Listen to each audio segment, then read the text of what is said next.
came from West Virginia to the sunshine of the South. He backs up with performance, what he says with his mouth. When it came to Tallahassee, the only good thing was the band. But now them fighting Seminole are the best team in the land. Bobby Bowden, you're the coach for me. Bobby Bowden, please stay in Tallahassee. Them Gator fans used to joke and clown when Florida State would come to town. But they've stopped laughing, thanks to Bobby B. They've stopped laughing, thanks to Bobby B.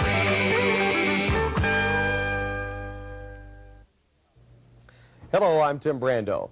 You know, the tradition of college football goes back well over 100 years. When you think of established powerhouse programs, images of Notre Dame, Penn State, Southern Cal, Nebraska, and Michigan naturally come to mind. Back in 1976, a man by the name of Bobby Bowden left the hills of West Virginia to return to his native South.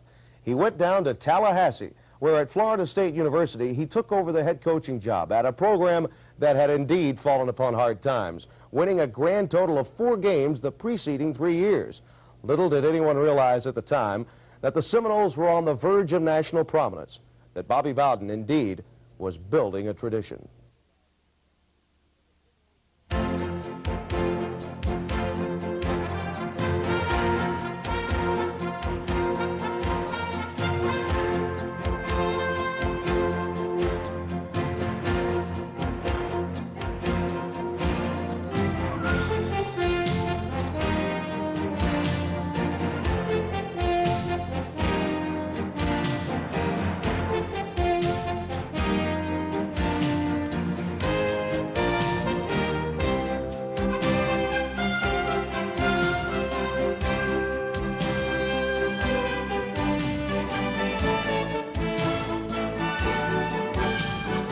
Second down, goal to go.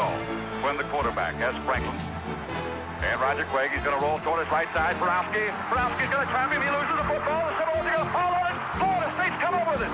They own the football in the ball game. Seminoles recover the quint from Borowski.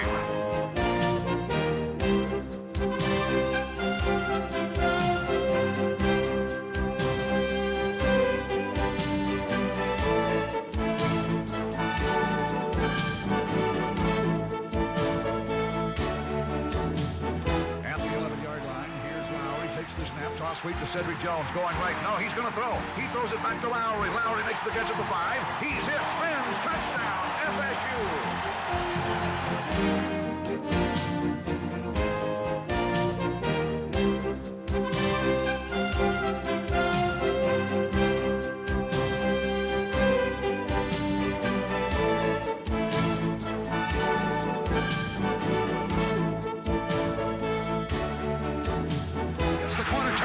To the 30-yard line. He is to the 20-yard line. Down the sideline. Dexter Carter. Touchdown, Florida State.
Tallahassee, Florida, the capital city of the Sunshine State and home to the Florida State University.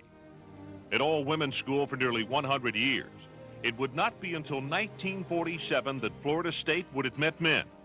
That would also be the year of FSU's first football team.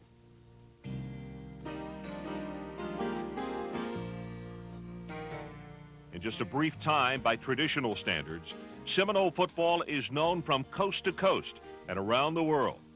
Bobby Bowden is the man who made it all happen. 4 years after he walked on campus, he had taken one of the worst football teams in the country to within one game of a national championship. During the past 15 years at Florida State, Bowden's accomplishments are legendary.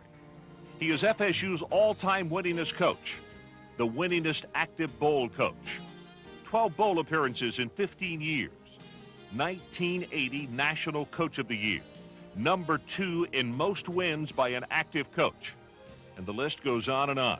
7 times in 15 years, his Seminoles have won 10 or more games in a season.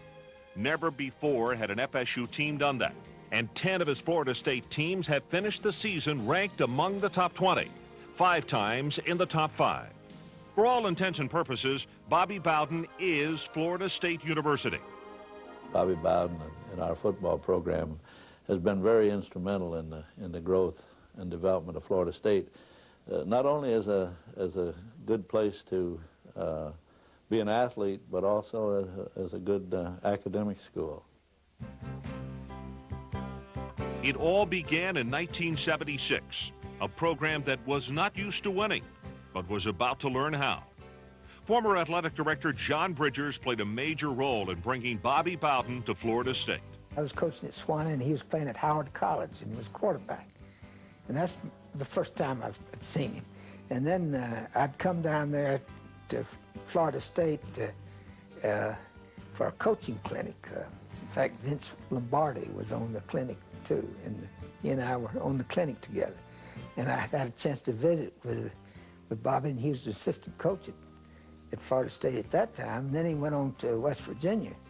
And I just kind of, you know, the first person I thought of when we had made a coaching change was, frankly, was Bobby Bowden. If you lose time after time after time, it becomes a habit, and you begin to accept it. And the big difference I found out in '76, there was still good physical ability at Florida State, but they did not think they could win. And they wouldn't win, at least at first. The team was struggling to find an identity. We didn't really know where this team could go at the '76 team. We just didn't know what we could do, what we couldn't do. You had a lot of senior guys trying to do as well as they could to go out on a bang, and then you had a lot of underclassmen, freshmen and sophomores and some juniors to try to start developing a nucleus to go on to win more games up the road. And so it was a good mix, but we still, like I said, we didn't really know where this team could go. After losing the first 2 games decisively, Florida State would next travel to Norman to play a strong Oklahoma team. We put 7 freshmen in the starting lineup. I mean, they were true freshmen. They were right out of high school. And we got a big lead on them and outplayed them for nearly, probably a half. You know, we were ahead of them, and then their superiority showed. But it was kind of I don't usually like moral victories, but I thought that was definitely a moral victory for Florida State. Following the close loss to the Sooners, Bowden Seminoles finally got that first victory in the Tribe's home opener against Kansas State. FSU would upset Boston College the next week before losing 3 in a row, with scrappy quarterback Jimmy Black at the controls and hard-nosed running backs Larry Key and Jeff Leggett pounding out yardage. Bowden's offensive prowess was beginning to surface. During a close loss at Auburn, the Tigers would get the first look at a patented Bobby Bowden play the coach brought with him from West Virginia.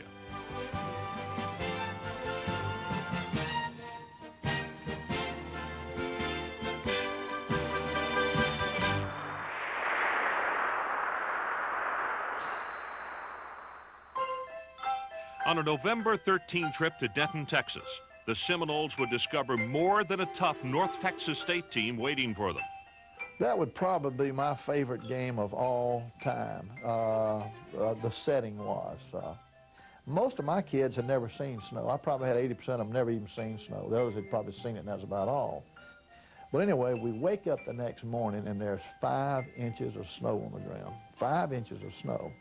And we're about to freeze to death, and so Frank DeBoard, our equipment man, he goes down to some store and buys all the gloves he can find. He buys all the head warmers he can find. He buys everything, long underwear, everything, you know. The play that I got was just a straight takeoff, but the funny thing about it was I ran down the field and stopped, and the defensive back, I think he fell down completely, and then I kept on running, Jimmy Black was the quarterback at the time, and I think he just threw it as far as he could throw it, which fortunately I caught it and just kept running. I didn't know where the out of bounds, where the touchdown mark, where the goal line was. I just kept running all the way past the goalpost. That 91-yard play was one of 4 90-yard-plus miracles in the final 3 games of 1976, all taking place in comeback wins. Late in the game, we scored a touchdown, and we went for 2 points. Larry Key threw the ball. Now, you talk about a guy taking a football and throwing it like a loaf of bread. He threw it to Unglob, and the ball, it was just like a shot put. He threw it. Luckily, their defensive guy fell down, and Unglob caught the ball in the end zone. We beat him by 1 point.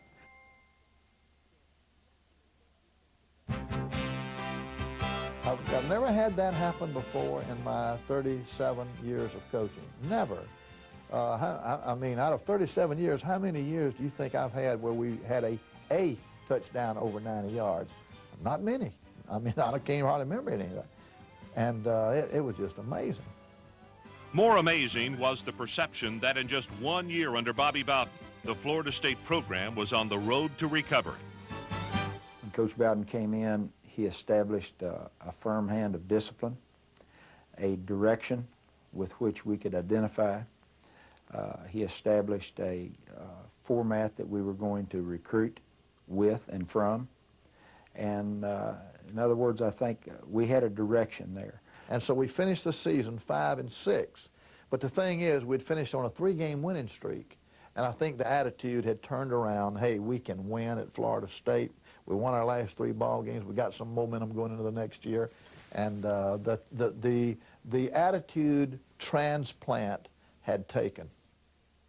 Where's Florida State? You know, I mean, what town is that? You know, I mean, seriously, I never heard of it. And so I come down to visit, and I noticed that a lot of people were kind of like saying it was like a sissy school, a girls' school, which turned me off immediately. First of all, because it had all been an all-girls school, if I recall right. So then I came down to visit, and I liked Coach Bowden, and I liked the school, and things happened from there. I signed a letter of intent, and intentions were to come here. Here I am. And believe me, when he came, it was the rival. I mean, it was just unbelievable. It's the athlete he was. We were all like, oh, this is Ron Simmons, you know, this is it. Now, this other young man here, one that we're all proud of at Florida State, and really one of the best football players in the United States, is Ron Simmons. Ron, tell us a little bit about yourself. Well, my name is Ron Simmons. I'm from Warner Robins, Georgia. I play middle guard, 6'1", 238, majoring in mass communication. Mass destruction was more like it. From his first game on, Simmons became the impact player you could build a defense around. As one sports writer would put it, Simmons was not born, he was chiseled out of brown Georgia granite, had the wings of Mercury attached to his ankles, and had life breathed into him by whatever saint is assigned to Bobby Bowden. Number 50 would ravage offensive lines from Lincoln to Gainesville, becoming the school's all-time leading sackmaster. He would finish in the top 10 of the Heisman Trophy balloting and would be the first FSU player honored as a 2-time consensus All-American. To this day, Simmons is the only Bowden-era player to have his jersey retired. The number 50 of Florida State's own Ron Simmons. I don't think there's a word to describe it. You know, first of all, when I heard of that, what hit me, I looked around, I said, well, I know I've been out of school for 9 years, but I'm not 50 years old yet, am I? You know, to be retired in my jersey, yeah, that usually happens, you know, much later on, you know, if they're going to do it, you know. But, man, I heard that, I just had to break down, you know, and shed a tear, you know, just the ultimate honor for them to consider me worthy of you know, retiring my jersey, you know, never having it worn again.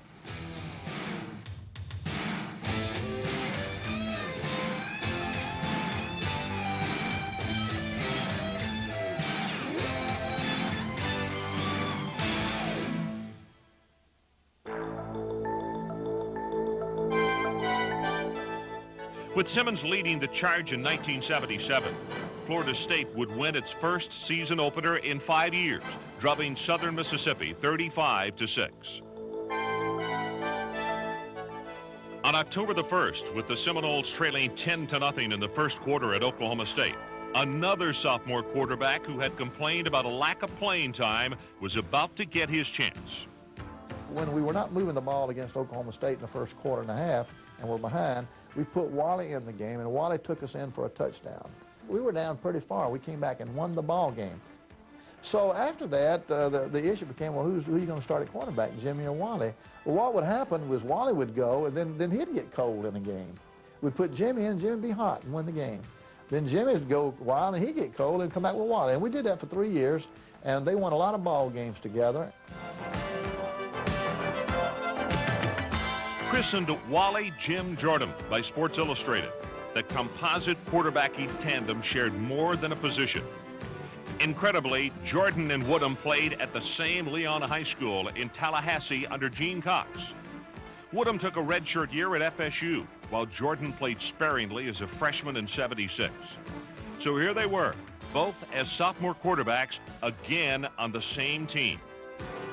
Hey, if you were Wally, you'd want to play every down. I wanted to play every down, but it wasn't that way, you know, a lot of times. And so we sacrificed a lot for the team. And so the team did the same for us. You know, they helped us out a lot. So, because they rallied around both of us. You know, there wasn't just one. There was a two-headed quarterback system. You know, you were going to be, there's a chance there was going to be a different one in there a lot of times. With the eyes of the nation following this unique blend of talent and chemistry, Wally Jim Jordan would lead the Seminoles to a 3-year mark of 29 wins against only 6 losses. But the '77 Tribe had more than just a 2-trick pony offense. Senior halfback Larry Key, all 5'9" of him, would rip his way to over 1,100 yards rushing, the 3rd highest single-season total in FSU history. With a hard-charging, determined style made even more effective by his low center of gravity, Key would enjoy his finest day as a Seminole on October the 22nd as Bobby Bowden and his team beat Auburn for the first time in school history. Auburn had always had Florida State's number. They had 3 great pro backs. They had Andrews that played with the Falcons. They had Joe Cribbs, and they had Brooks. All of them were all pro one time or the other on that Auburn football team. And we beat them. We beat them very good here. Larry Key would break loose for 170 yards, including 2 touchdowns, eclipsing the combined totals of the 3 Auburn heavyweights. The Warriors pounded the Tigers 24-3, earning the Noles a spot in the top 20 rankings for the first time in 5 years.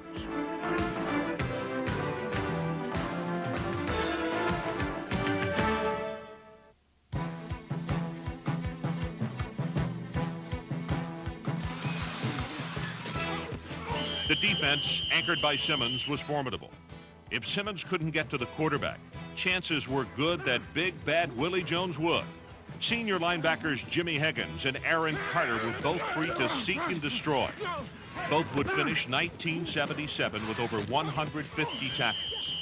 To this day, the 5'8" Aaron Carter remains the all-time tackle leader in FSU history.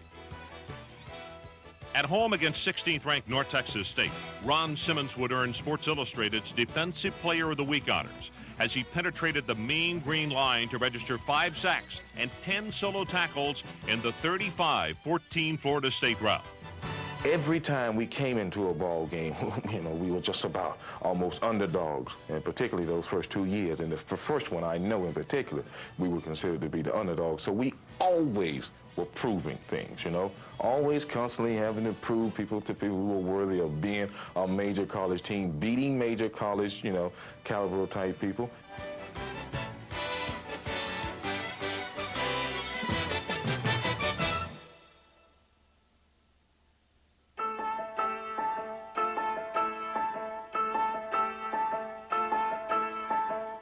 Rivals, enemies, bitter backyard brawls. However you want to look at it, the annual in-state clash between FSU and the University of Florida is a matchup which simply has no equals. Problem was, for Seminole fans, you had to go all the way back to Coach Bill Peterson's pass-happy teams of the 60s to find the last Florida State win. But in 1977, the series was about to make an abrupt turnaround. Florida played man-to-man defense a lot, surprisingly. We didn't feel like they were capable, talent-wise, of covering us man-to-man, but when they lined up in man-to-man coverage, we felt like we would really have a good afternoon throwing the ball. On their first possession, the Seminoles strike deep. The airborne assault of the Gators had begun. Jimmy Jordan, the rifleman, would enter the game of the second quarter and shred any remnants of UF resistance, hitting on 13 of 19 passes, good for 240 yards and 3 TDs. It almost seemed like when you're out there, it was a dream. You'd look at the scoreboard and go, there's no way that can be true. You know, what's going, you know, you'd almost want to pinch yourself and say, how are we beating the Gators? But we did. Florida was in a daze. Because I can remember those guys yelling at each other, you know, and just, they were confused because they weren't prepared for us. Senior Roger Overby would have the kind of day that young boys dream about. 6 receptions for 124 yards, including 3 touchdowns. The final one closing the door on a 37-9 crushing of Florida. It didn't seem that great a win to me. You'd think, well, boy, that was got to be one of your all-timers. It wasn't for one reason. I didn't know the impact of that game and what it meant to us. I had to lose to them later on to realize how important that game was to us. But it was a great win for Florida State. The 77 Seminoles became the first team in school history to win 9 regular season games against only 2 losses. Bobby Bowden said when he first arrived at Florida State that the program would not be turned around until the Seminoles had beaten the Gators. In only his second year at the helm, it was done.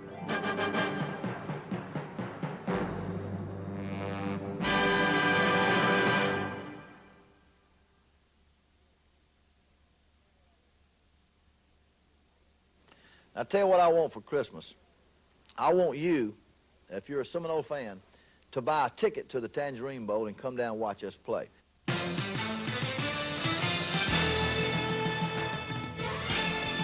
And come down they would.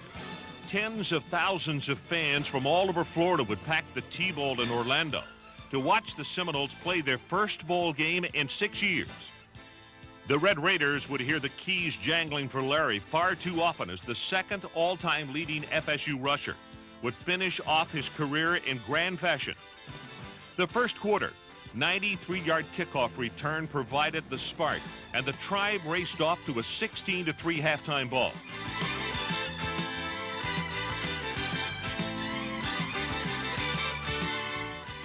In the second half, the dynamic duo took over.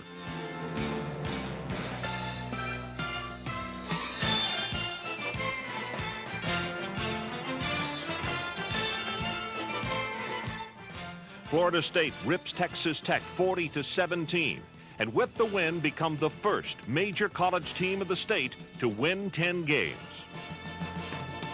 That was one of my favorite teams of coaching. And in fact, I wouldn't even be afraid to say that it's probably my favorite. I shouldn't say they're my favorite teams because all of them are my favorite, but let me just say I was probably as happy and content that year of any accomplishment of any team we've had.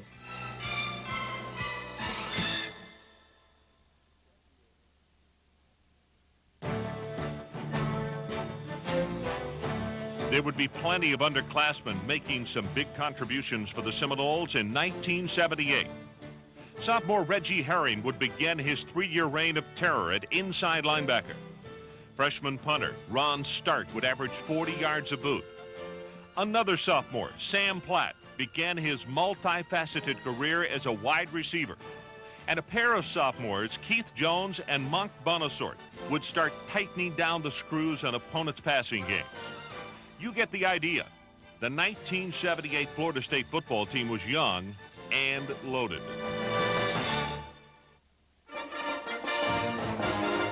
However, the man that probably made the most lasting impression on Seminole football fans that year was a freshman, and you can still catch his act at every FSU home game. From the first moment, Chief Osceola strode into Doak Campbell Stadium, high atop his trusty Appaloosa named Renegade, and thrust a burning spear into the turf at midfield, Florida State had an identity for the ages. The brainchild of staunch FSU supporter Bill Durham. Chief Osceola wears only authentic Indian garb. In 12 short years, Chief Osceola and Renegade just might have become the most entertaining pregame show found in any sporting arena. Well, I tell you, it really means a lot to us at first of every ball game. Jim, when you come out there on that horse and you light that spear and you go out there and you drive that thing in the ground, man, it gets those Seminoles fired up, doesn't it? I tell you, it does. I can hear that crowd. And those crowds have inspired Bobby Bowden Seminoles to a remarkable home winning record of 71, 14, and 1 for a winning percentage of over 83%.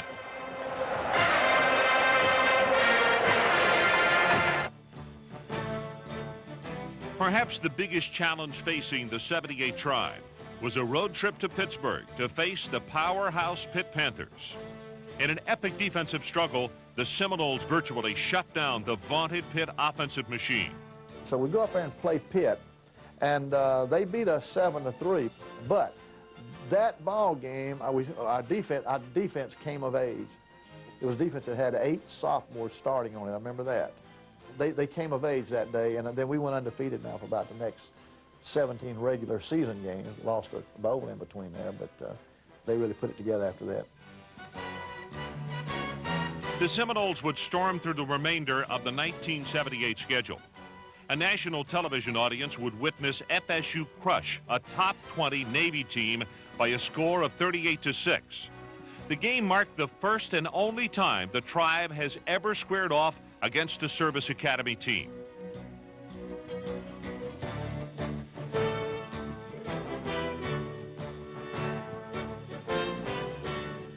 In the season finale at home against Florida, the Noles and Gators would battle to a first-half tie. But senior defensive end Willie Jones and an aroused FSU defense would see to it that UF would not score in the second half as the Warriors won going away 38-21. Jones, who earned All-American status for his play in '78, despite playing the season with a broken wrist, would finish his career with 4 sacks on the day, prompting Florida coach Doug Dickey to lament he was the 5th player in our backfield. Florida State had recorded its 5th consecutive second-half shutout, won 4 games in a row, and finished with an 8-3 mark. However, due to miscommunication with several bowl officials, the Noles were through for the year. Well, there's no doubt that not going to a ball game when you go 8-3 in the South, where all the bowls are located, that's a very traumatic experience for a bunch of young men who have laid their guts on the line and worked all year to get to that point. There's no doubt that just made us all a little tougher, a little wiser, and a little meaner. So mean, in fact, were the 1979 Seminoles that nobody would beat them. In the span of 4 years as head coach, Bobby Bowden had taken a program besieged with disarray to the upper stratosphere of the college ranks. Ranked at preseason number 19, the Tribe begged to differ with the pollsters and anyone else who dared cross their path. This was a Florida State team that had learned how to win, a team incensed with the desire to show the nation it was destined to play in a New Year's Day Bowl. But in the home opener against Southern Mississippi, the winning streak was in jeopardy before it had ever begun. Trailing 14-3 in the 4th quarter, the FSU special teams would answer the wake-up call. Breaking free thanks to textbook blocking, Gary Henry motored 65 yards for the winning score. And for the 8th time in 24 Bowden victories at FSU, the Seminoles had overcome a 4th quarter deficit. At Tampa, playing against Arizona State, the Bowden scheme of starting Wally Woodham and then bringing in fireball reliever Jimmy Jordan worked to perfection, resulting in a 31-3 win over the Sun Devils.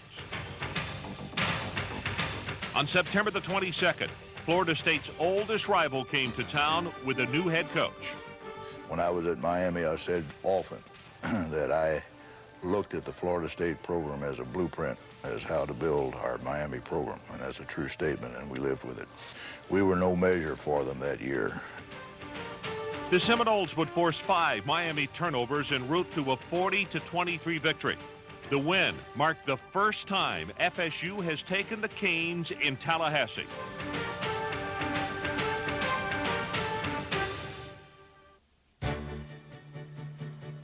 The wins keep coming. Ron Simmons controls the line of scrimmage at Virginia Tech, giving Coach Bowden his 100th career victory. At Louisville, the Warriors unleash a punishing ground attack as senior Mark Lyles pounds the Cardinal lines for 118 yards. The 230-pound fullback would steamroll his way to over 1,000 yards in the season and finish his career number 5 of the all-time rushing list. The unyielding FSU defense would keep the Louisville offense somewhere near the parking lot, allowing the Cards just 92 total yards.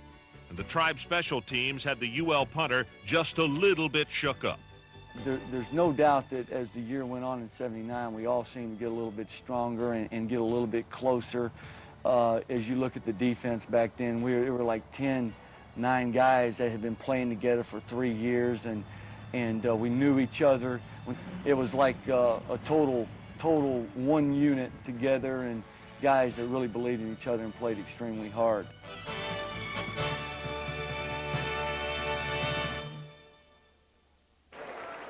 One of the most creative football coaches of all time has to be Bobby Bowden. I remember in the early days when no one would come to Tallahassee, so Bowden took his team on the road. The Seminoles became the Road Warriors. 1979 marked the first of 5 straight years in which FSU would have to travel to one of the most hostile arenas in the nation, Death Valley. Playing LSU in Baton Rouge is doubly tough because from what I understand, it's one of the toughest stadiums in the country to play in. So this will be quite a challenge for Florida State University because it is a game that we must have to keep rolling what we've got rolling right now. Bobby Bowden pulls a lineup sleight of hand to declaw the Tiger defense. Coach Bowden came to me and said, you know, you're my starting quarterback. We're gonna play fastball with him. I do remember I was as nervous for that game as any game I've ever played, college or pro. The nervousness didn't show, making his first start in a year in front of ABC TV and representatives from 9 different bowls. The Riflemen put on a show that would not soon be forgotten. They had a secondary that played a lot of coverages that challenged you deep. Man coverage, 3 deep. Just okay. If you can throw it deep, let's see you throw it deep. They had 4 guys back there. I'll never forget. They called them the Soul Patrol. Trailing by 6 just before half, Jimmy Jordan and Hardest Johnson would team up to rip apart the Soul Patrol on a 53-yard beauty. Jordan completed 14 of 31 aerials on the day, good for 312 yards, 174 of those coming by way of senior Jackie Flowers. In the 4th quarter, still leading by just 1, Jordan and Flowers work some magic.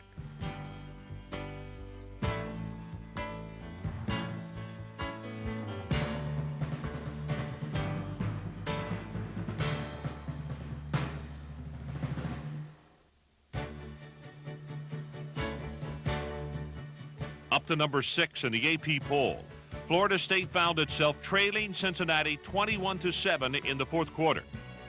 This time, it would be Wally Woodham who would enter the game and ignite a furious 19-point 4th quarter rally. With only 2 minutes remaining, a couple of big plays saved the day for the Seminoles.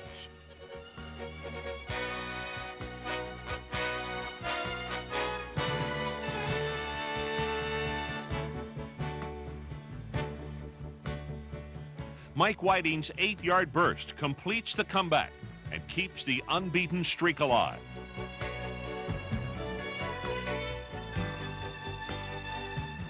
Down the stretch run, week number 9. 20th ranked South Carolina and Heisman Trophy winner George Rogers are no match for the FSU defense.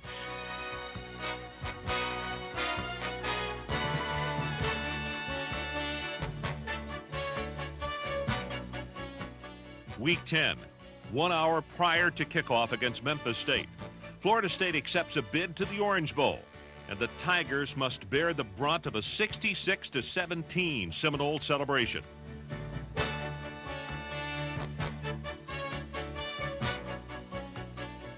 Week 11, Florida Field. Only the winless Gators under first-year head coach Charlie Pell stand in the way of Florida State's perfect season. The Gators are game, but the Seminole defense is dead serious.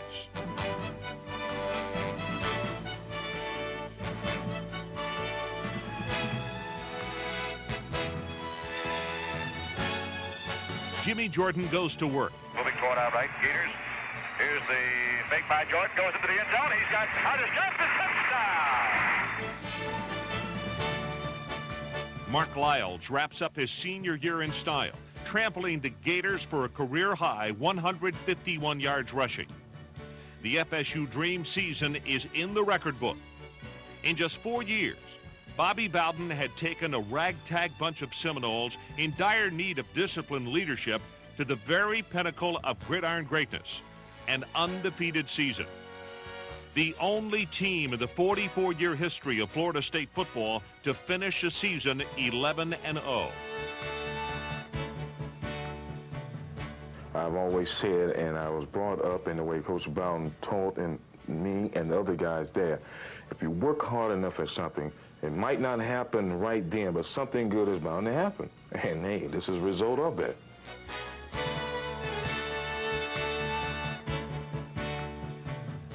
January 1st, 1980. The Seminoles playing in a New Year's Day Bowl for the first time ever. The opponent, the Oklahoma Sooners, featuring the #1 ground attack in the country. And the Seminoles would have their chances early. FSU drives for a quick score. However, J.C. Watts and Billy Sims would literally run away from Florida State.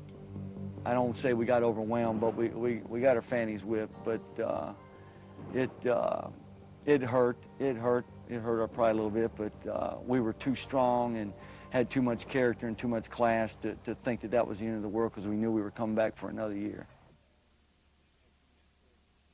Optimism, the feeling you get when 20 seniors return from an undefeated team. Stingy, the feeling you get when 8 starters from a nationally ranked defense return, including 3 All-Americans.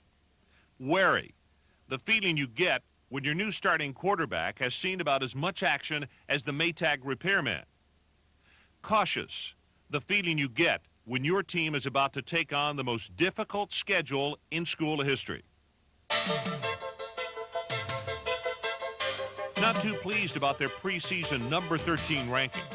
The Seminoles would take out some frustration against LSU in the season opener before 78,000 revenge-seeking fans.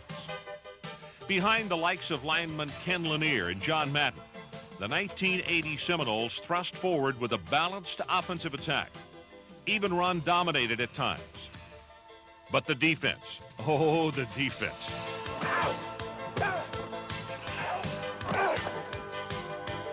Bonasort's interception and return would lead to Platt's fourth-quarter touchdown as Florida State opened with an impressive 16-0 shutout over LSU.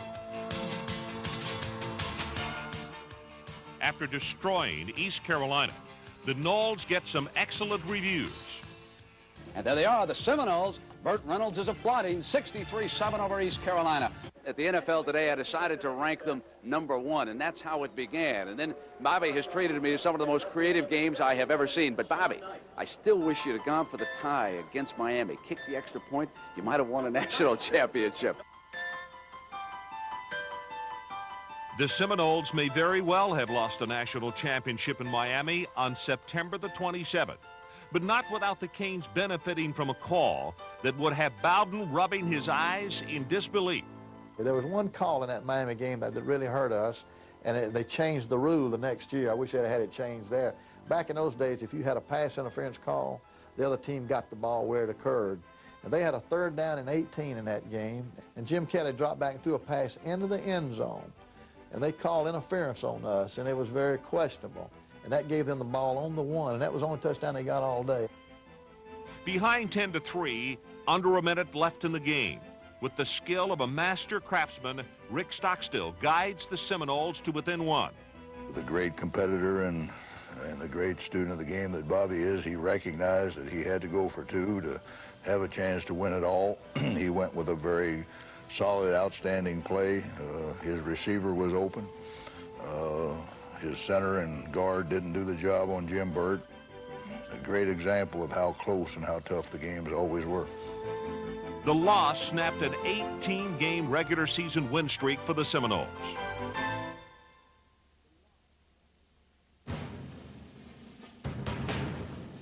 It's kind of like one of those things where you go up there and you're thinking, look, I've seen Alabama come in here and couldn't do it. I've seen Southern Cal coming in here and couldn't do it. I've seen UCLA coming in here and couldn't do it. I've seen Oklahoma coming in here and couldn't do it. Nobody beats Nebraska there. When we walked on that field against Nebraska, Nebraska knew they were going to beat us. They thought they were better than us. We faced some tremendous challenges in the 1980 season. The number 3 ranked Cornhuskers jump out to a 14-0 lead. But the Seminole defense makes amends by shutting down the Husker scoring attack the rest of the day with brute force when needed.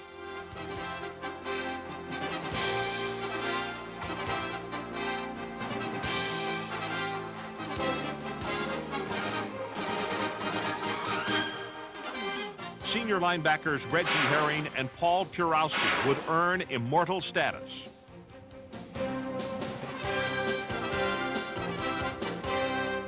The kicking game would play a pivotal role. And in 1980, the finest 2 kickers in the nation wore garnet and gold. Ron Stark would continually force Nebraska to begin each series pinned back deep in their own territory. The All-American punter averaged an astounding 48 yards on 7 punts, many into the win. Probably one of the biggest wins FSU ever had. And it was just one of those games where field position was just the thing you had to play for because they were a great team. We had a great defense, one of the best defenses in the NCAA that year. If I could get the ball down there on their side of the field, I knew that our defense would hold when we'd come away with 3 points, and we just continually did that. Equally impressive that beautiful fall afternoon was Bill Capice. 4 times he was called upon, and 4 times he would deliver. It was a time that FSU never really played a team ranked that high and a team of Nebraska's caliber. And we talked to some Nebraska fans afterwards, and they were talking about how they were used to leaving at halftime. We just kept plugging. Late in the game, down by 4, the Huskers have one last chance to pull it out.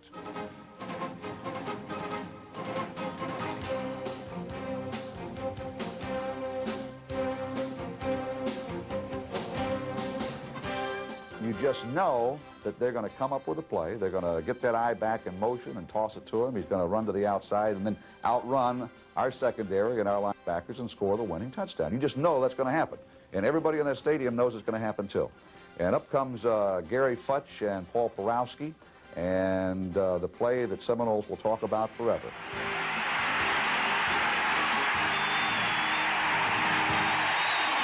Second down, goal to go. When the quarterback has Franklin. And Roger Craig, he's going to roll toward his right side. Purowski's going to trap him. He loses the football. The Seminoles are going to fall on it. Florida State's come up with it. They own the football in the ball game. Seminoles recover the twin fumble. Purowski. Maybe the most emotional victory I've ever been involved with. The most memorable game of my college career. And there was nothing more satisfying than beating them on their own home turf and coming back to Tallahassee and seeing the feeling and the intensity in the air. With the win, the Seminoles send shockwaves across the nation's heartland that can be felt all the way back in Tallahassee. The victory may have done more for the reputation of FSU football than any other game played before or since. To this day, Coach Bowden's all-time favorite win.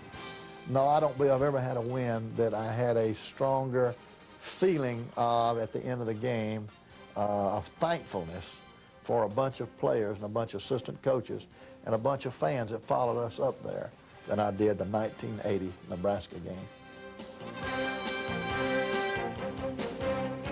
The following week in Tallahassee, fans would get a chance to witness that intensity firsthand as the 11th ranked Seminoles, for the second week in a row, would battle the number 3 ranked team in the land. This time, it's the Pitt Panthers. This Pitt team is the best team I think I have ever lined up in my career of coaching.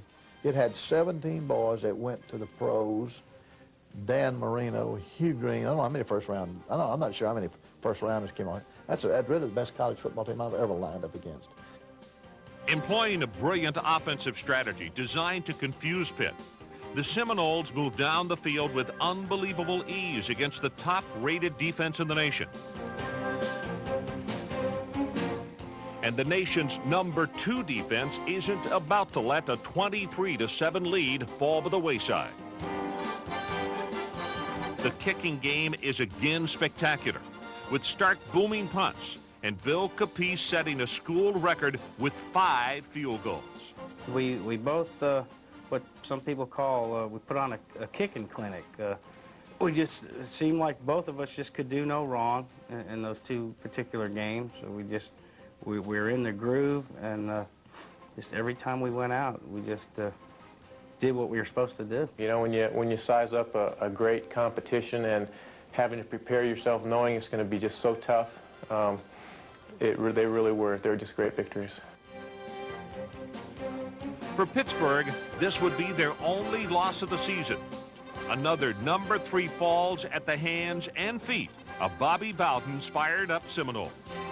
Beating Nebraska and Pitt back-to-back as 2 top-ranked teams was one of the greatest feats I think Florida State University has ever pulled off.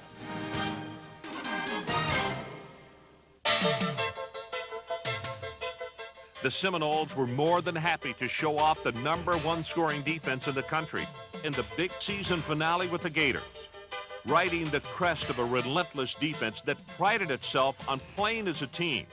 Bobby Bowden's Seminoles finished the year just 1 point shy of a second straight undefeated season. Not one opponent scored on the Seminoles in the 4th quarter. There's no doubt that I hope that people remember the 79-80 teams for their great defenses. But just guys that put their total life and their heart into building a top program. I know Florida State now has more talented teams. They have more talented players. But as far as a team, togetherness, and it was so strong.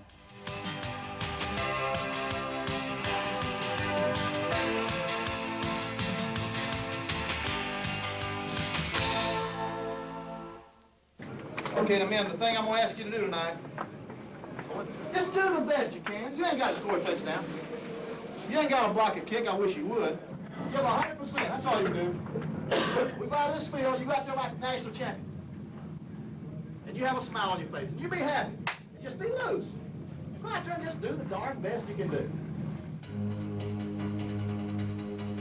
Ranked #2 in the nation, the highest ever for a Florida State team, the Seminoles ventured to the Orange Bowl for another shot at the Oklahoma Sooners, had a chance for the national championship. Twice the Seminoles had the Orange Bowl trophy in their grasp, but it was not to be.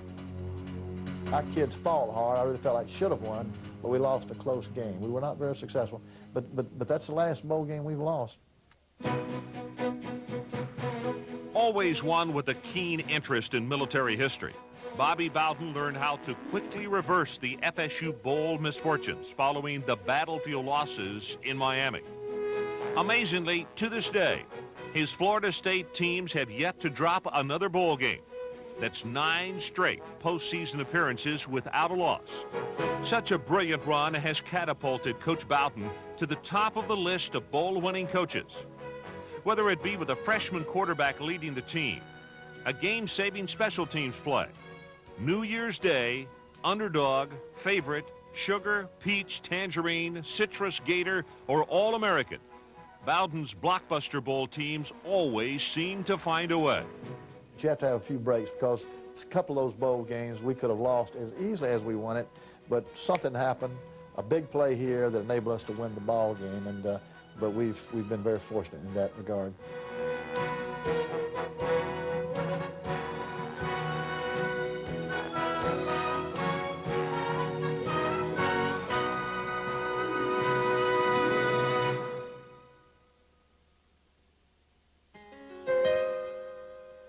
A new dawn was rising on the FSU football program in 1981. Only 3 starters returned on offense from the 1980 team, But one of them, senior quarterback Rick Stockstill, would lead this new bunch of Seminoles to some of the most memorable road wins in the history of Florida State football. The season opener with Louisville would be a sign of the ever-changing times, as a rebuilt defense would shut out the Cardinals, and freshmen would account for all 17 FSU points. Yeah, you know, anytime you talk about Florida State, it take me back to the good old days, especially with the guys who I played with. You know, but I have to think about the first pass that I caught. It was a touchdown in the corner, you know, first collegiate pass, first game type deal, you know. We won the game, we did well, I did well. You know, that just set the tone for me for my career there. Nothing could have prepared the Seminoles for what was to follow. A 5-game road trip to play at 5 of the most fearsome settings in college football. Successive weeks would be spent at Lincoln, Columbus, South Bend, Pitt, and Baton Rouge. But I really think we probably got on the map, because going into the season, it was labeled as the Oktoberfest. It was all in October, and the nation picked up on this. And the fact that we were playing intersectionally, the nation saw us win 3 of those ball games, and that might have put us on the road to national acclaim. The first of those victories would come against 7th-ranked Ohio State. Down 7-0, Florida State special teams would get it back. Nobody was going to stop Ron Hester from turning that block punt into a touchdown. And then the master of the trick play would send in backup quarterback Kelly Lowry with a doozy. It's a fake. Lowry rolling to his right. He might throw. No, he's going to keep it. Lowry at the 5, 4, 3. Touchdown, Florida State. Art Schleister keeps the Buckeyes close with a barrage of his own. But this day belongs to Rick Stockstill and the Seminoles. The 2 scoring strikes lift the tribe up by 9, and a gutsy goal line stand would make it stick. Bobby Bowden's Columbus debut is a smash.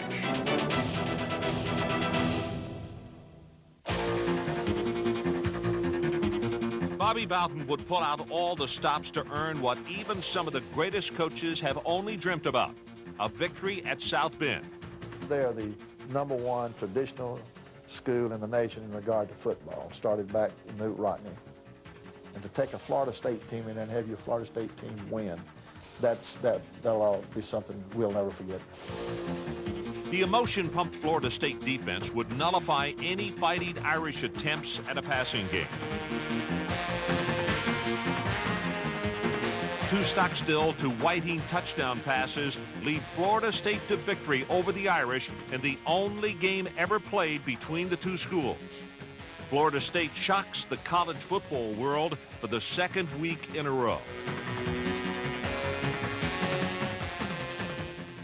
The final stop on what one magazine would liken to the Bataan Death March would find Florida State paying a visit to what was becoming a familiar stomping ground, Tiger Stadium in Baton Rouge.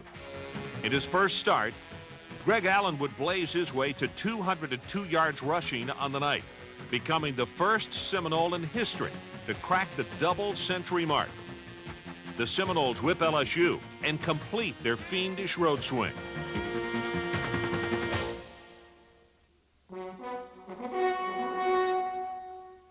Tributes to the 3 Oktoberfest victories can be found in the Sod Game Cemetery, where chunks of turf from the victim stadiums are buried under a grave marker signifying another FSU upset win on the road. These days, Sod games are rare because Florida State is rarely an underdog in any stadium. Bobby Bowden is truly the king of the road.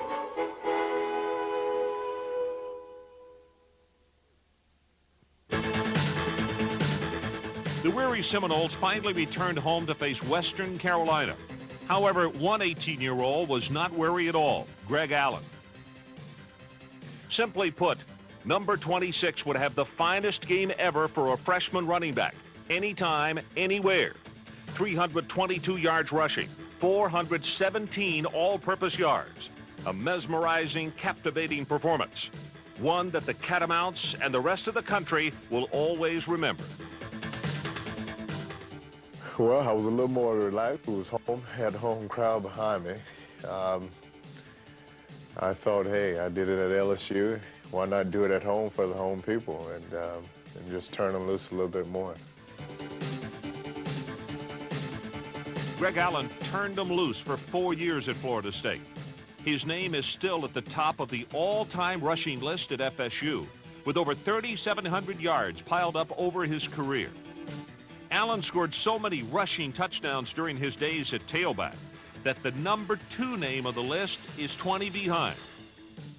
The Milton, Florida native would lead the country in scoring during 1982, crossing the goal line 20 times. In 1983, number 26 was voted consensus All-American as he slashed his way to more than 1,100 yards rushing. If I were drawing up runners, I'd say, boy, I wish you could run with the stride, with the fluidness of Greg Allen. And he was a slashing runner. He carried us, or had a lot to do with our winning in the early 80s.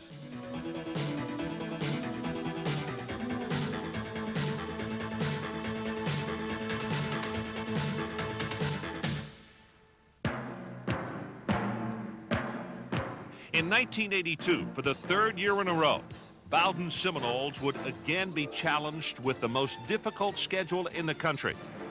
Tailback Greg Allen returned to lead a talented offense, which would average over 35 points a game. Against a tough Southern Mississippi team, junior Kelly Lowry celebrates his first start as FSU signal caller. Returning to the Ohio State Capitol, Coach Bowden's trick play wizard would catch the Northerners flat-footed. Cedric Jones hits Kelly Lowry on the 46 throwback, and number 12 becomes the only FSU player to pass for, run for, and receive a touchdown. Stunned, the Buckeyes try to come back, but on every opportunity they are met with bone-jarring resistance from the Seminole D. I like the idea that we're a wild offensive football team that sells tickets, you know, and brings us fans. But really, anybody that thinks that we don't play pretty sound football, well, they're thinking just like I want them to think when we play them. The Seminoles thrash Ohio State 34-17. To this day, the two teams have never met again.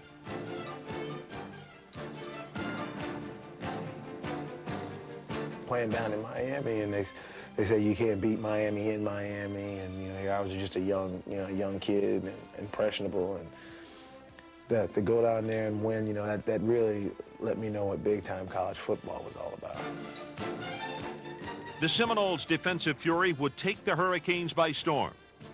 I saw characters who I saw, you know, and he made a point to let me know who he was every time he got me on the ground. And I don't know how many times he sacked me, but I probably got hit by him after every time I threw the football, or it seemed like it anyway.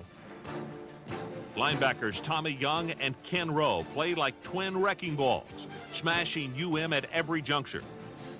Coach Bowden brought his Seminoles down there and dominated us, embarrassed us, and really brought us back down to earth. With the 1982 FSU offense averaging 465 total yards per game, it was more than the Canes could handle. We executed good, played good ball. You know, it was a great win. It was just something to be proud of. The Seminoles earn a hard-fought 24-7 victory over Miami, propelling them to an 8-3 season and a bowl game family feud. Well, that's going to seem funny because I've got so many. My daughter married a West Virginian. Two of my sons married West Virginians. Their family will be for West Virginia. This part of the family will be for Florida State. So there's going to be a lot in our family. There'll be a civil war within our family. The only major college team in Florida to go bowling in 1982. Bobby Bowden would get a chance to renew old acquaintances against the favored Mountaineers of West Virginia in the Gator Bowl. But I had coached at West Virginia for 10 years, and I was excited about playing them because I knew so many people there. And a lot of the fans came down, and I was able to see people I had not seen in a long time. And West Virginia had an excellent football team. I remember we ran the shotgun for the first time, and that game, and surprised them with it. And it was a good win for Florida. It's one of those games where we really just played good. Good enough to manhandle West Virginia. In the only meeting with his former school, Bobby Bowden and his Seminoles would wallop the Mountaineers 31-12 and finish the season ranked number 13 in the country.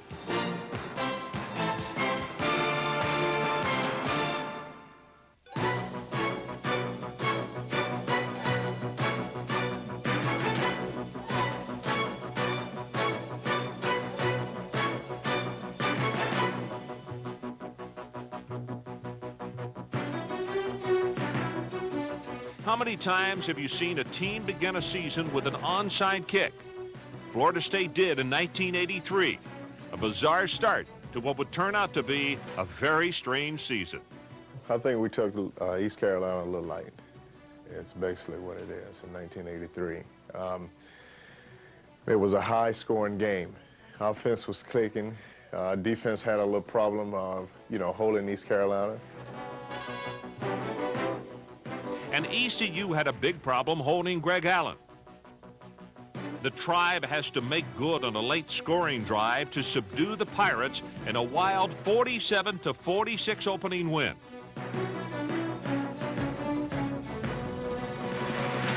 For the 5th straight year, Florida State makes the I-10 trip to Baton Rouge. Down by 14 early, the FSU defense rallies the Seminoles.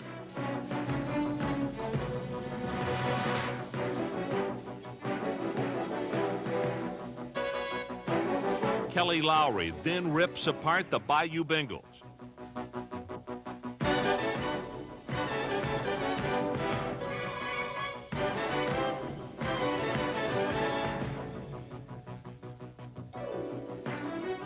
Greg Allen explodes for another 200-yard rushing performance as FSU scores 33 unanswered points and wins 4 out of 5 at Death Valley.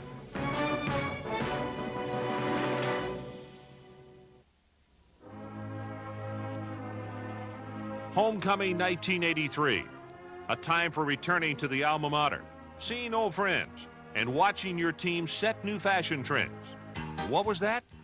It seemed like Kelly Lowry came to me and said, hey, why don't we might have been coming off of a loss and trying to get something started, and let's come out in pure gold or something. So we did.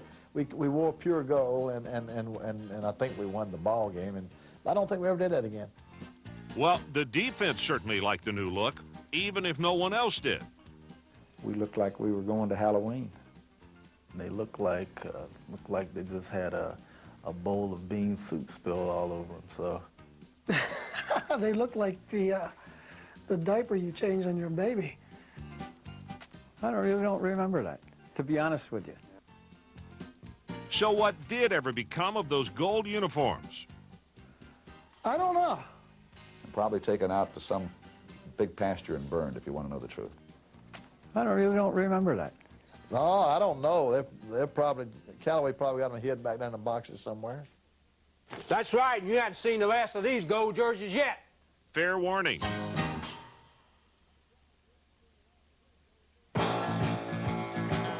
Tempe, Arizona. 70,000 on hand to watch Arizona State and FSU shoot it out in the desert. Starting quarterback Kelly Lowry out. His replacement, senior Bob Davis, who had thrown all of 11 passes in his career. 88 seconds on the clock.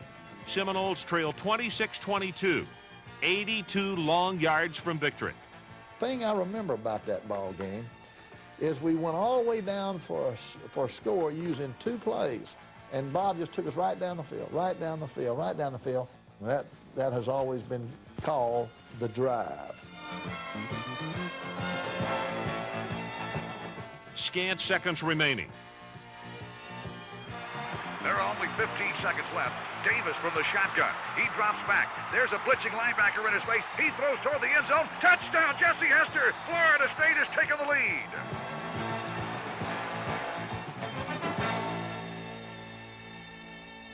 If the 1983 Miami Hurricanes were to play for a national title, they would first have to survive a trip into Seminole territory. Coach Howard Schnellenberger flew into town a day early to mix it up with Bobby Bowden, although no punches were thrown. Of course, Bobby Bowden didn't mind the media spotlight. He's been at home in front of a camera for years. man. You're blocking everybody. We're playing in Tallahassee. I don't think there's a coach that I've come in contact with, and this is my 43rd year in broadcasting, that has more enthusiasm and understands the media as well as Bobby Bowden.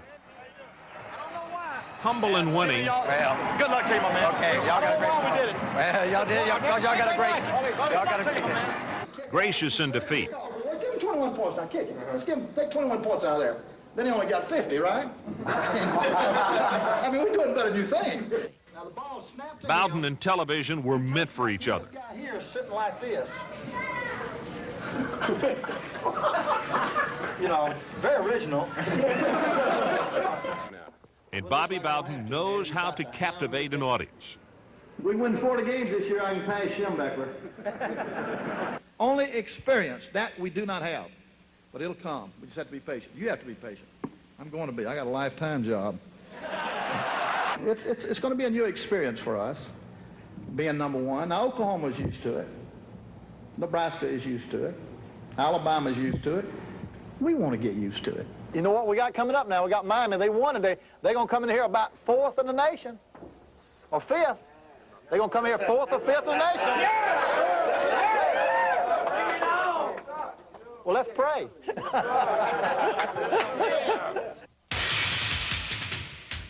Down by a touchdown to the Hurricanes, the Seminoles fight back with a vengeance.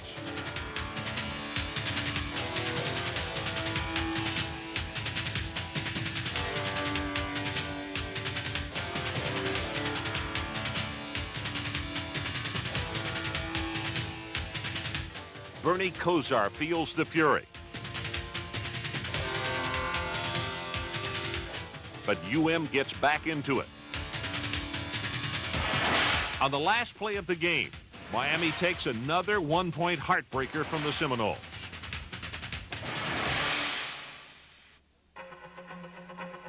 But the season would end on a happy, if not frigid, note at the Peach Bowl.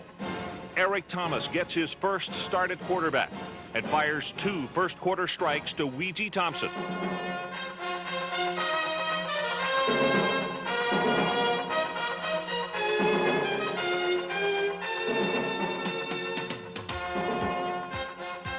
FSU destroys North Carolina and finishes 1983 just 15 points shy of an 11-1 season.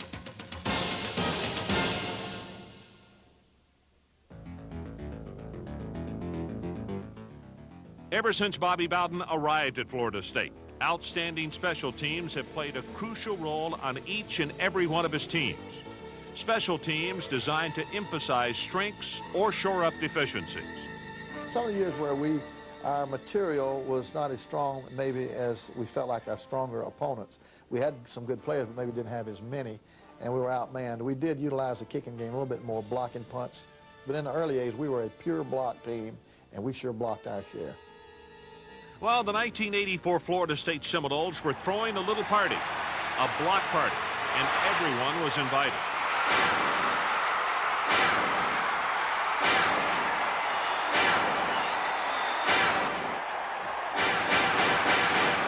It's the most devastating play in football. Guys like Joe Weston, Jess Solomon, Lenny Shavers, you know, those guys was running like a contest trying to block the punt. And it worked. It won a lot of games for us. At Lawrence, Kansas, senior Greg Allen would have a field day, slashing through the Jayhawks for 133 yards and 2 touchdowns. But an unknown guy would also make an impact that day. It was my way of contributing at that time. Going into the season, I was a 15 free safety, and this was my 5th year, and it was something that I had an opportunity to do. It just kind of like, it was like a snowball rolling downhill, that it just started collecting, and people started just, you know, getting pumped up about it. In the beginning of the year, it was from the outside, and then Lenny started blocking them, and Jesse started blocking them in the middle, and we just had, you know, we had a very dangerous team at that point.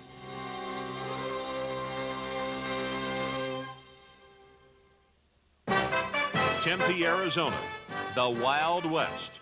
The only better setting for this shootout might have been the OK Corral.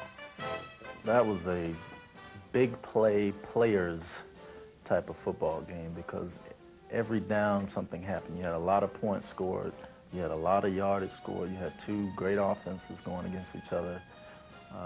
And I mean, things just exploded. Nobody played defense that game. In the fourth quarter, with the Seminoles up 45-30 in a game which no lead is big enough, Wessel puts it away.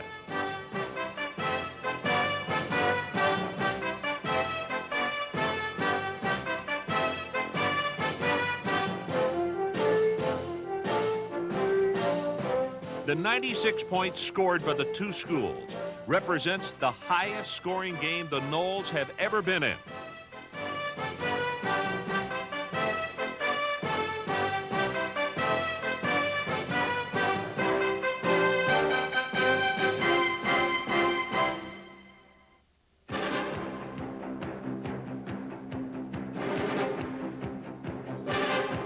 The Florida State defense had a message for the defending national champion Miami Hurricanes. No way.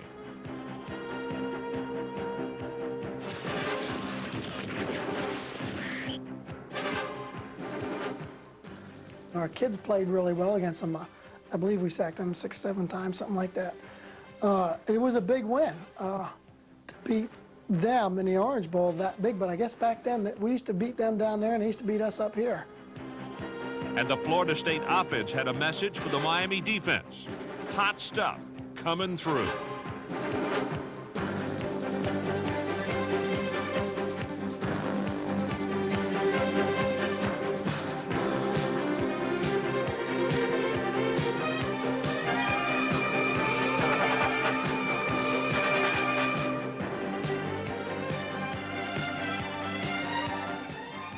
Final score, Florida State 38, Miami 3. Nuff said.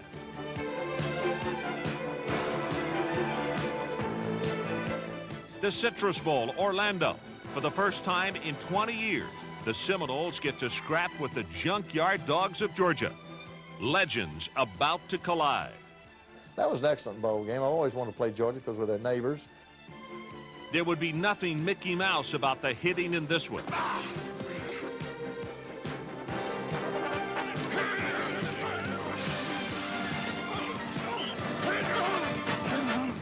4 minutes to play, trailing 17-9. The Seminoles desperately need to make something happen. It's the block party to the rescue.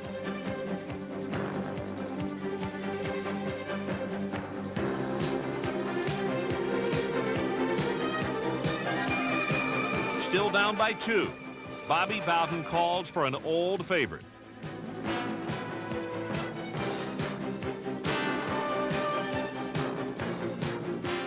A gut-wrenching finish to an exciting year.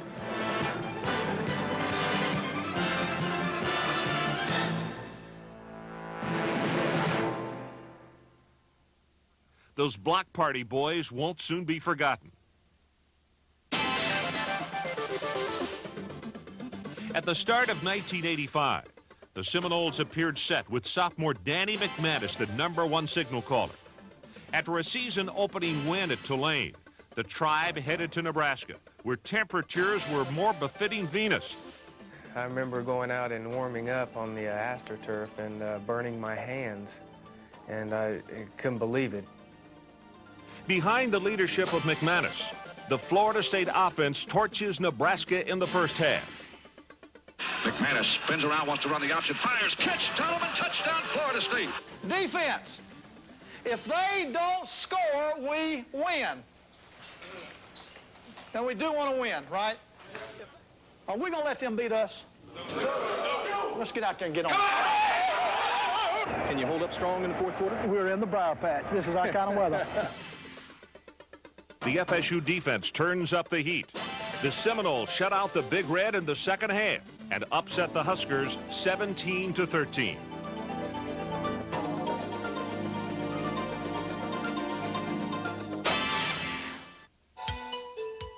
Back home the next week against Memphis State, the world of Danny McManus gets rocked.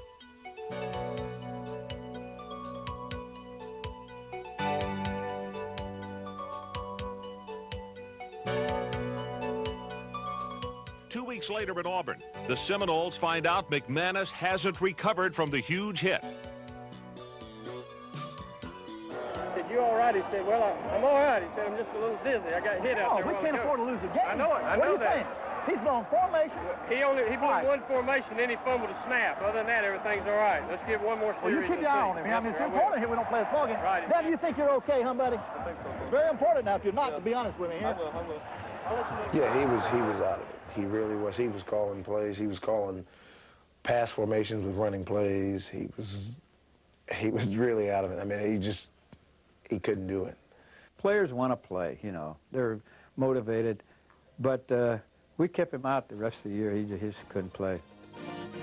With the 1985 freshman crop second to none, a youth movement was on. Underclassmen would account for 57 points in a 76-14 annihilation of Tulsa.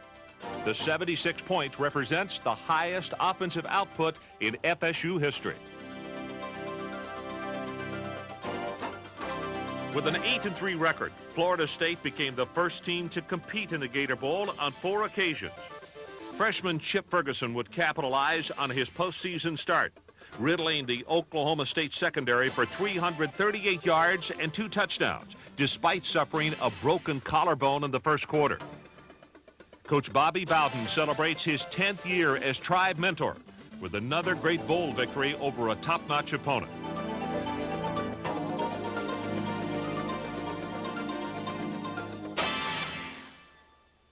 Yeah, 1986 was a very frustrating year. Frustrating because right off the bat we lost Pablo Lopez, who was killed, and our team went into shock.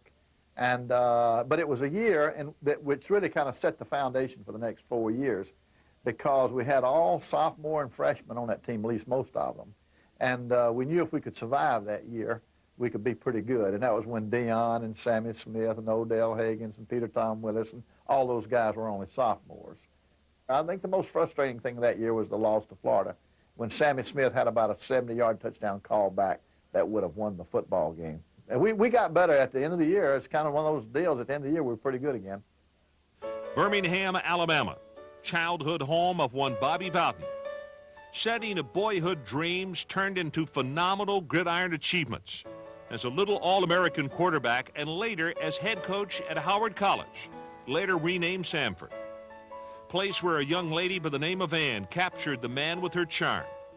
The city would open its arms to welcome back its well-traveled son in the 10th All-American Bowl. The weapon of choice for the Seminoles would be a redshirt freshman tailback named Sammy Smith. You know, having a shot to go to the All-American Bowl and play a team against Indiana, you know, was really fun for me, and I enjoyed every moment of it. The 6'2", 225-pound Smith utilizes his unique combination of speed, power, and grace to run for over 200 yards against Indiana.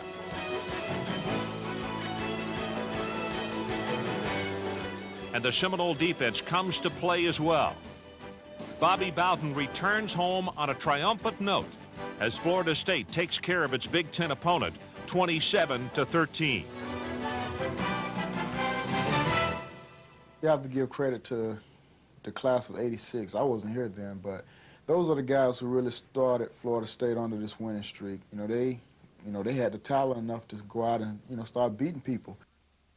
With all but 3 starters returning for the 1986 team, you could feel the rumbling of not-so-distant thunder.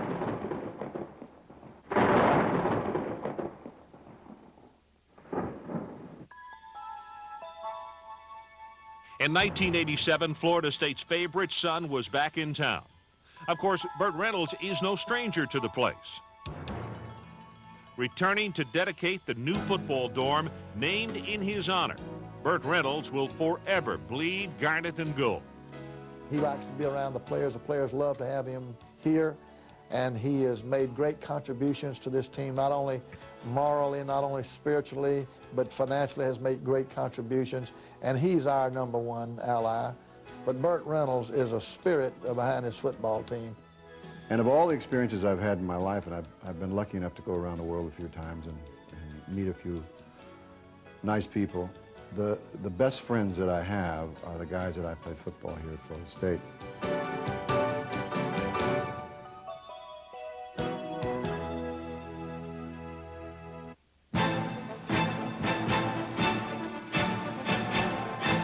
igniting a season which would have no equals in the annals of Florida State history.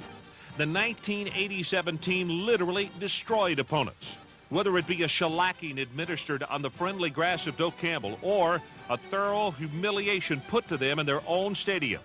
Bobby Bowden's 1987 team took the term prolific offense to new heights, averaging nearly 500 yards of offense and 44 points per game, both Florida State records.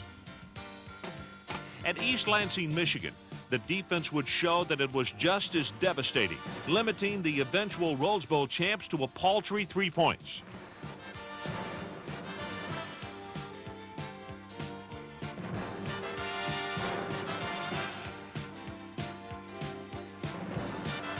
In 1987, when you have to punt to FSU, you know what's coming. A little prime time. He's down the sideline, makes his cut at the 45, strips to a tackler, looks for a block. He's to the 35, 40. It's a big return by Deion Sanders. A patented Bowden play would break the backs of the Spartans and lead to a 31-3 tribe thrashing. To the 40, Ronnie Lewis cuts it back across the field. He's to the 25, to the 20, 15, 10. He'll go all the way. Touchdown, Florida State. Playing against Florida State, you never know what to expect. We may come with a reverse, we may come with a fake reverse. I think that's what makes us so exciting. You know, people around the country like to see us play because we're so excited. October 3rd, Tallahassee. Number 3, Miami. Number 4, Florida State. National title hopes on the line. FSU unleashes an offensive gale at the Hurricanes. On his way to the single-season FSU rushing mark of over 1,200 yards, Sammy Smith rips off huge chunks of real estate.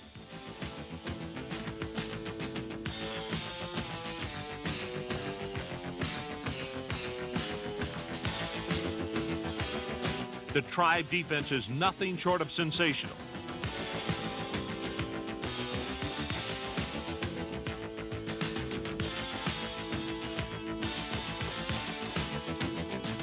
An inspired special teams play has the Seminoles up 19-3 and fans thinking blowout. Yeah, that was one of the best ball games I've ever been around with that we lost.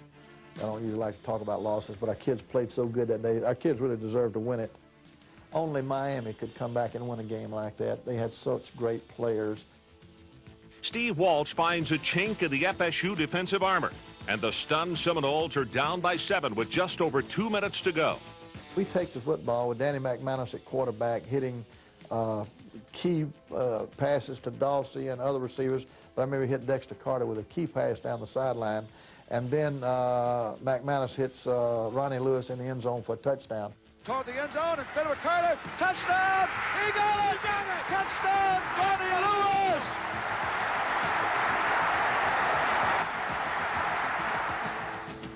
We had decided, and our game plan the night before, that if something like it should occur, we'd go for one, get the tie. We sent our players in, and they went out there to line up, and somebody called timeout.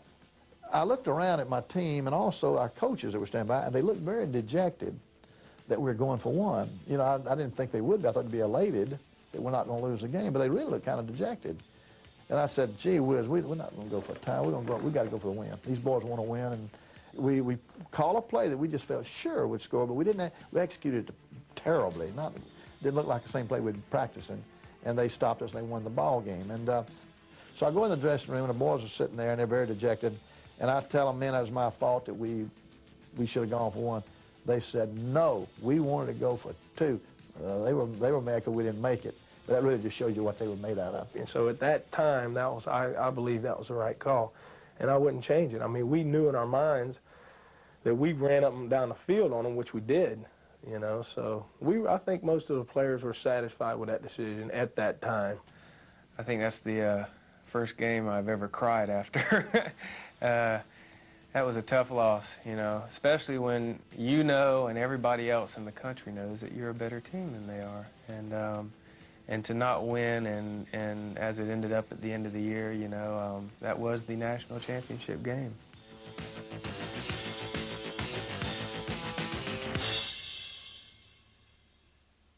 It was time to make good on an old debt at Jordan-Hare Stadium.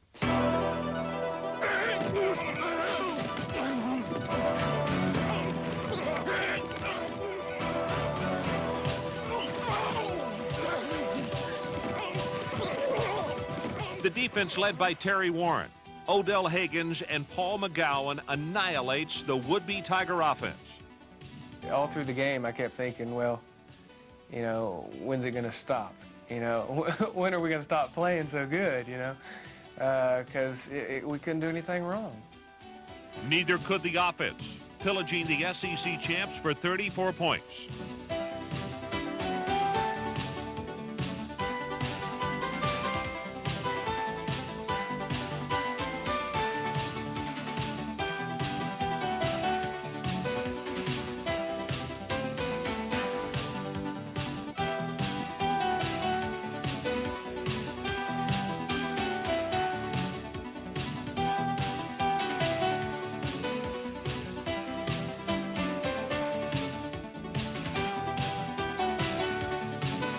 With his extra point in the second quarter, senior kicker Derek Schmidt becomes the all-time NCAA scoring leader, amassing close to 400 points in his career. The Seminoles punish Auburn 34-6, handing the Tigers their second worst home loss ever. At that time, we were playing the best that a group of guys could play.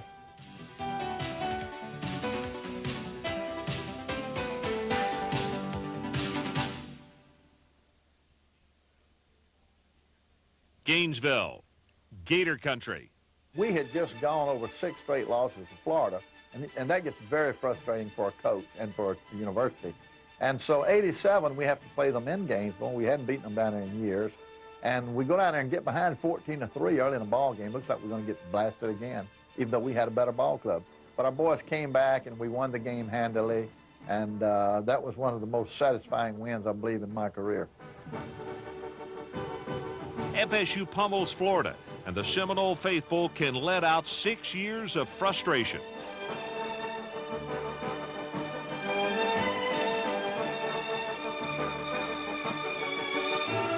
January the 1st, 1988, the Fiesta Bowl. Trailing Nebraska 28-24 in the fourth quarter, certain defeat is just 3 yards away.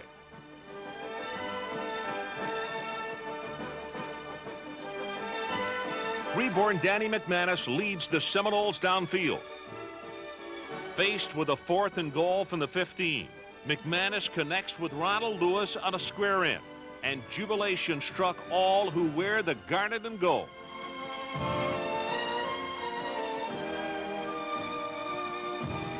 The 11-1 Seminoles finished the season ranked number 2 in the country, the highest finish to date for a Florida State team. I'd have to say that that team was, you know, the best team I played on while at Florida State.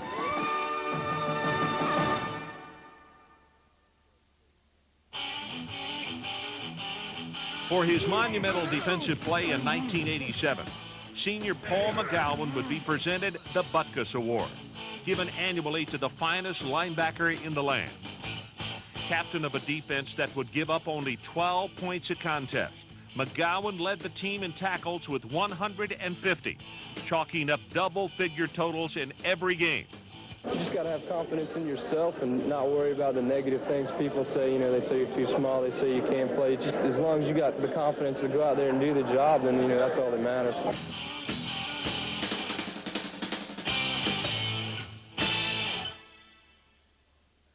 We are the Seminoles of Florida State. We know we're good, some say we're great. Our goal is simple, best in the land. Rocking to the beat of the March Chiefs band.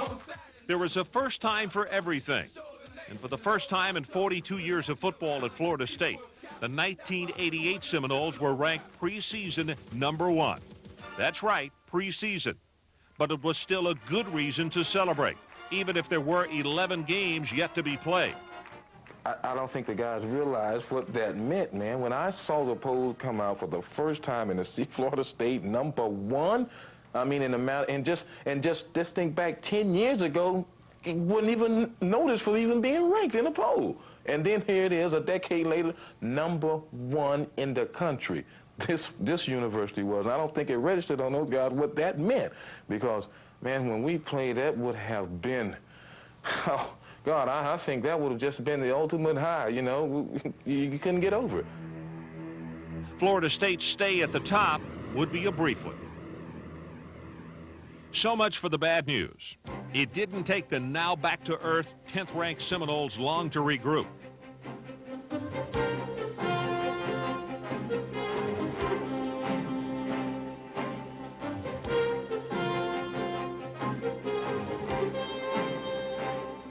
With any hopes of a top 10 finish at stake, FSU had to travel to the other Death Valley to face the 4th-ranked Clemson Tigers. Sporting their white uniforms for the first time, the Seminoles were dressed to kill.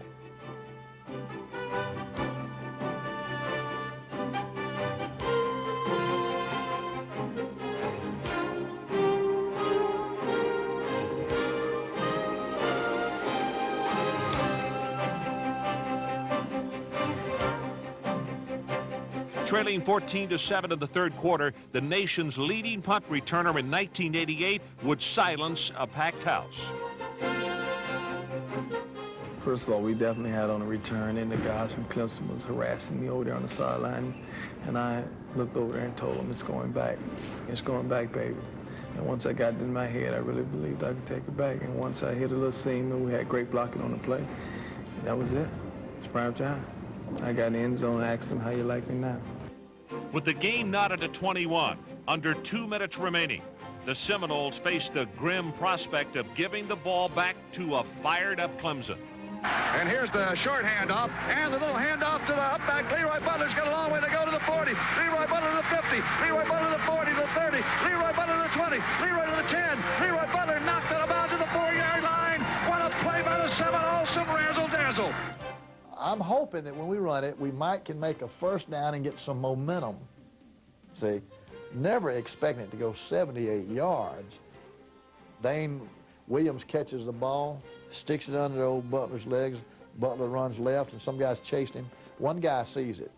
One guy sees it and starts chasing him and chases him all the way down the 1-yard line. Their safety comes back and tackles him on the 1, and we kick a field goal. Rich Andrews kicks a field goal 2 plays later, and we win the ball game.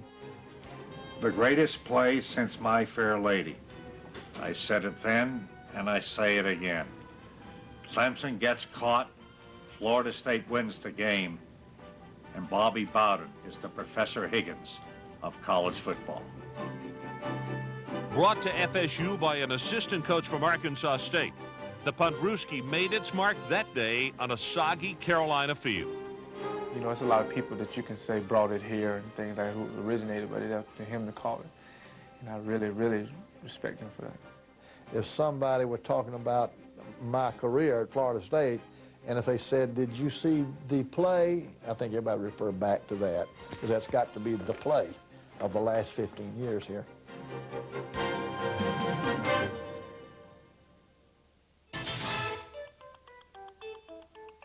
Resurrected by the win at Clemson, the Seminoles steamrolled through the rest of their schedule, including a lopsided win over Michigan State, the first and only time a Big Ten team has ventured into Tallahassee.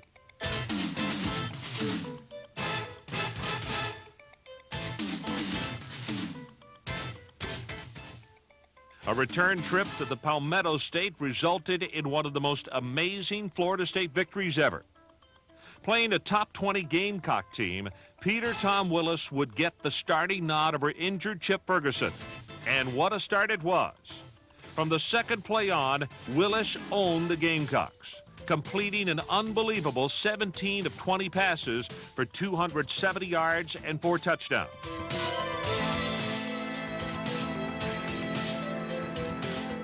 The entire Seminole team picked up on the Willis cue, dominating South Carolina in every department on the way to a 59-0 rout. You know, as long as I was here, I don't ever think a Florida State team played as well as we did that one particular night.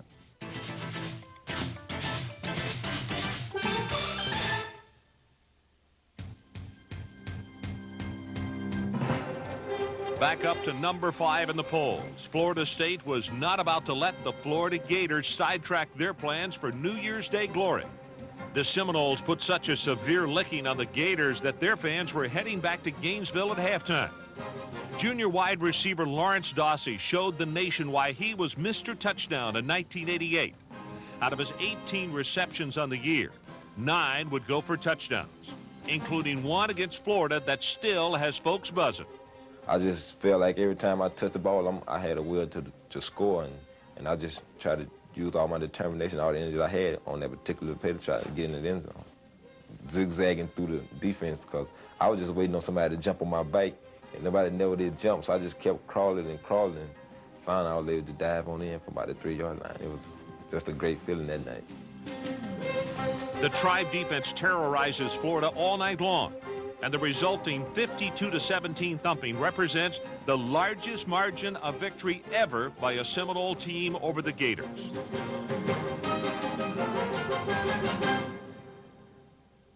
They were saying, we're still going to win. You know, the Gators fan was yelling back there, it's not over.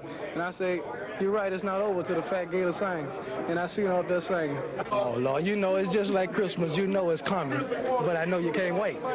We are Florida State. When you say Florida State, just like E.F. Hutton, people listen. I thought Detroit was going to take me. I would have asked for so much money that I had to put me on layaway. They call him Prime Time. And from the first day he stepped onto the field at Florida State, Deion Sanders lived up to the nickname. So dominating was Sanders' play in 1988. He was named recipient of the Jim Thorpe Award as the nation's top defensive back. Sanders ranks second on the all-time FSU interception list, returning 4 of those for touchdowns, and holds most of the punt return records as well. Deion Sanders joins Ron Simmons as the only 2-time consensus All-American to play at FSU. I've learned when you're at the top, like I am now, you got to work harder than everybody else below you, because there's somebody out there always trying to knock you down. All I got to say is Prime Time is back. On January the 2nd, 1989, Prime Time would be back. And talk about going out in style, with Auburn driving late in the Sugar Bowl for what would have been the winning touchdown. Sanders makes the prime time play to preserve a 13-7 Seminole victory.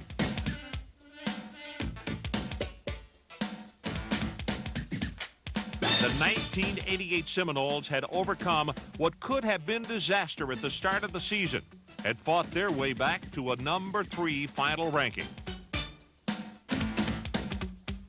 Truly a masterful job of coaching by Bobby Bowden.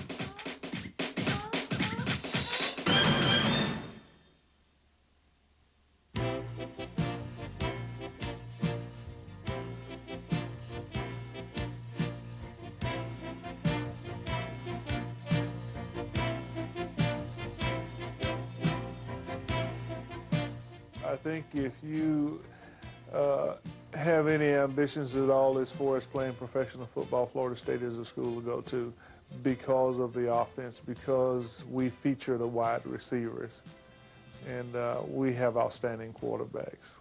We're going to practice the way we're going to play any football game. If you're going to dive for a pass in the game, if you're going to go all out in the game, you're going to do it in practice too.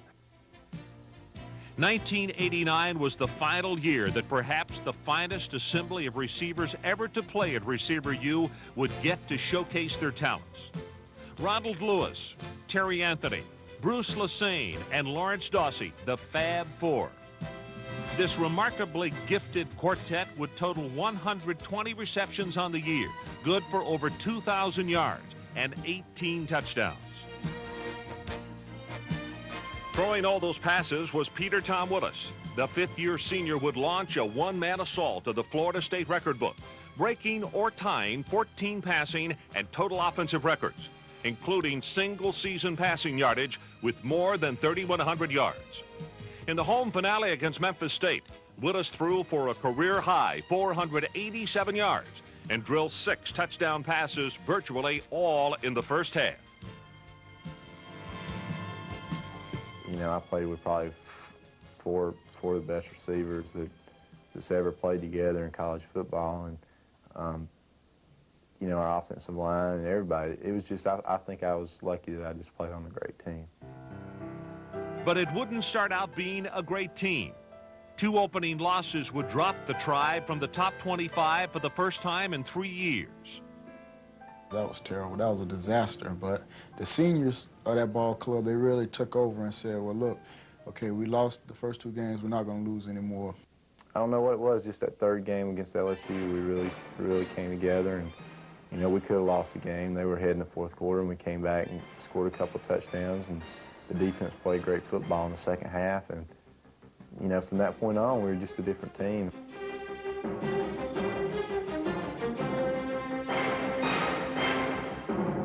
If the 1989 team had any hope at all of returning to the upper echelon of college football, a victory at Syracuse was a necessity.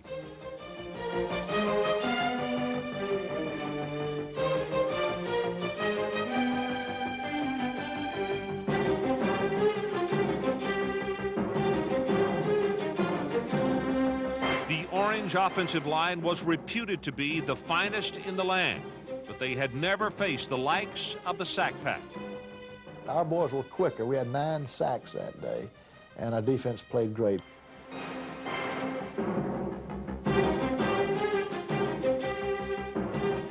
In the October 21 showdown in front of the largest crowd in Campbell Stadium history, Tribe defenders continually stymied the Auburn offense, limiting the vaunted Auburn ground attack to 92 yards.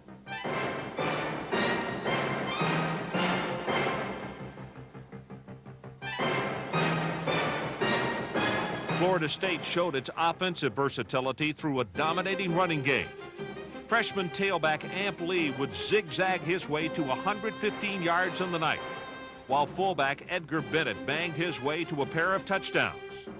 A defensive stand with time running out preserved the 22-14 victory, marking Coach Bobby Bowden's 3rd in a row over Auburn.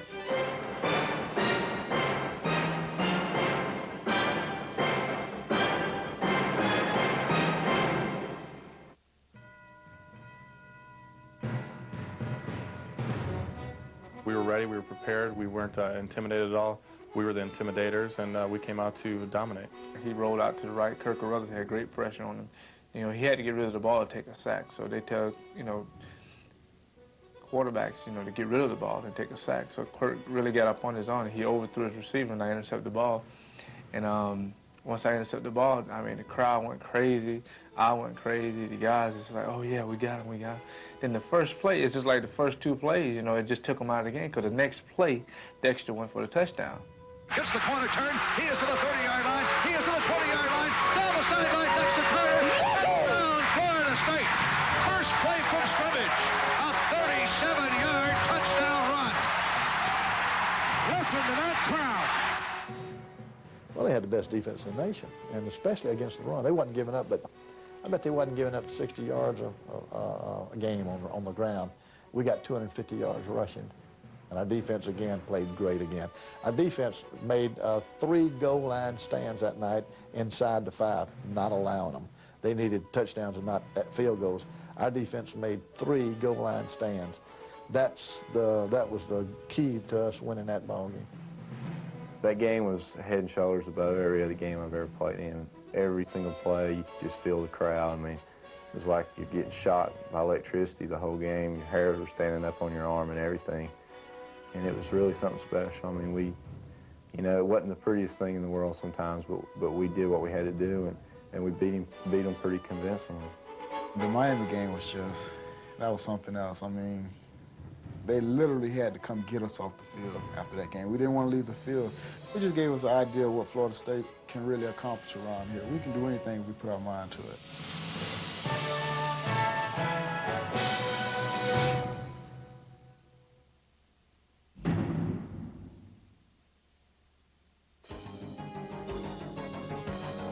The 1989 season would end with a resounding 41-17 victory over Nebraska in the Fiesta Bowl.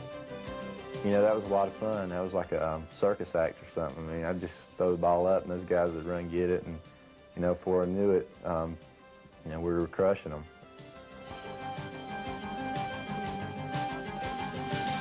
The Seminoles would rise from the ashes of despair to major bowl glory. FSU, under the leadership of Bobby Bowden, won 10 straight games and climbed all the way back to number 3 in the country by season's end. 10 FSU players would earn All-American status for their play, including consensus All-American cornerback Leroy Butler. The 1989 Seminoles will be remembered as a team that refused to give up.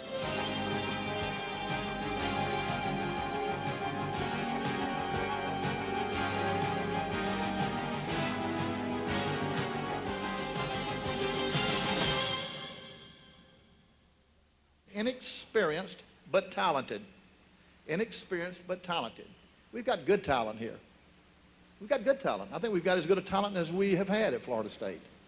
But it's the most inexperienced it's been since 1986. Bobby Bowden was faced with some major questions heading into his 15th season as head man of the Tribe. Would a team with only 5 senior starters be capable of playing up to the caliber that Seminole faithful have come to expect? There were a lot of expectations because, you know, Florida State is known for having a great team. We were ranked fairly high in the preseason. Going into the first 4 games of the season, we knew we'd be playing some teams in which we were expected to beat. You know, we were chosen to win those games by a large margin, and we didn't. We struggled through a lot of them, and we weren't winning as convincing as a lot of people thought we should. We just had better talent than those other teams, and it was a great learning experience for our young team. In the early going, a promising new star had risen, a true freshman. Inside linebacker Marvin Jones had already registered more tackles in one game than any Seminole in 3 years and would continue his dominating play throughout the season, earning All-American status.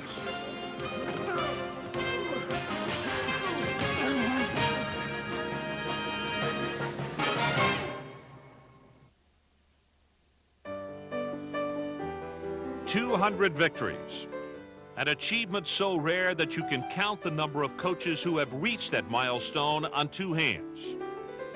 With a victory over LSU, Bobby Bowden would carve himself a place on the Mount Rushmore of college coaches, beside the likes of Bryant, Hayes, and Schembechler.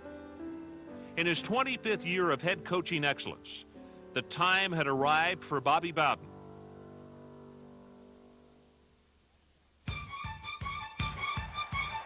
From the opening kickoff, there would be no doubt what the Florida State Seminoles were playing for.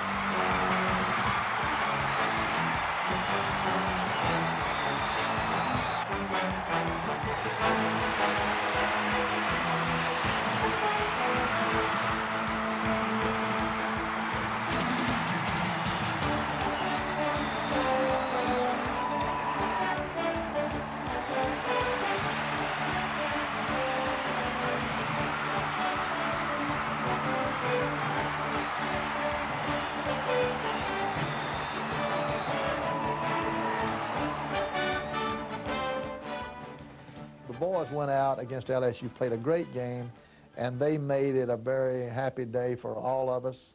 And again, I cherish it as much for Florida State as I would for my own family, because I want Florida State to have every plus in their record books, on their walls, that they can get here, that people can come in here and be proud of it. If I can contribute something to that, I owe it to Florida State, and I'd sure like to contribute it to them.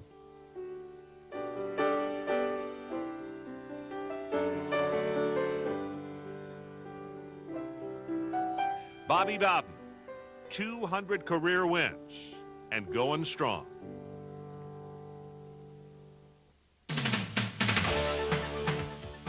The Seminoles squashed their remaining opponents, setting up a gargantuan showdown with the new-look 6th-ranked Florida Gators. Guided by first-year coach Steve Spurrier, the Gators weren't prepared for what would hit them on the second play of the game. Pops the arm. Now he wants to go long. Downfield, he's got Dorsey wide open. He makes the catch at the 20, to the 15, to the 10. It is a Florida State touchdown! Touchdown FSU! We knew that we could move the ball if we execute. Nobody could stop our offense, and they hadn't really been tested as their stats had shown. And so going in, we were confident we could move the ball. And it was just one of those nights where we executed real well. Florida would never recover. The Gators' nationally ranked defense was no match for the Seminoles' balanced offensive scheme. During the course of 1990, the young Florida State defense had grown some very sharp teeth. Seniors Bill Reagans and John Weich would inspire the Seminole D.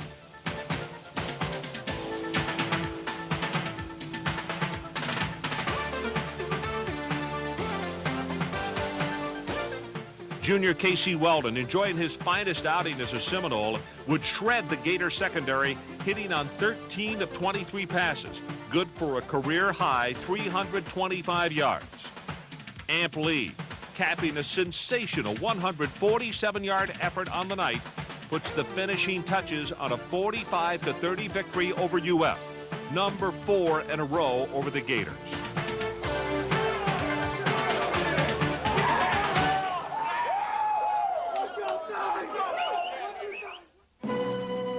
The setting, Joe Robbie Stadium.